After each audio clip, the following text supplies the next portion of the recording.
Hello viewers, মনি daily লাইফের পক্ষ থেকে আপনাদের সবাইকে স্বাগতম। আশা করছি সবাই ভালো আছেন। আমি আজকে আপনাদেরকে একটি মজাদার লাচ্ছি বানানো দেখাবো। আর এই লাচ্ছিটা খেতে খুবই টেস্ট হয়।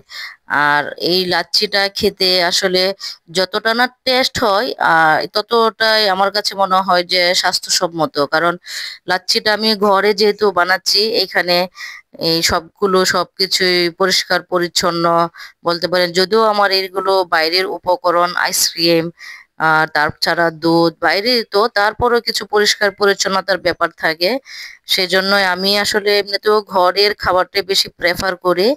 আর লাচ্ছিটা যেহেতু সারাদিন রোজা করে আমরা একটা লাচ্ছি খাবো, সেটা ঘরে বানিয়ে খাওয়াটাই আমার কাছে বেটার মনে হয়।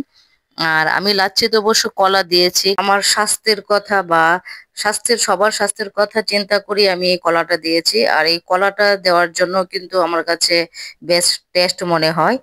কারণ কলা আসলে অনেকেই পছন্দ নাও করতে পারেন, সেক্ষেত্রে আপনারা কলাটা অ্যাভয়েড করতে পারেন। আমি অবশ্য এখানে টক দই দিয়েছিলাম, কিন্তু সেটা অবশ্য হাতে বানানো টক দই। আমার বাসাতেই আমি টক দইটা বানানোর চেষ্টা করি, বা রেগুলার আমি টক দইটা বাসাতেই বানাই। এই আমার ফাইনালি লাচ্ছিটা হয়ে গিয়েছে। আমার এই লাচ্ছিটা অবশ্যই আপনারা বাসায় বানানোর চেষ্টা করবেন।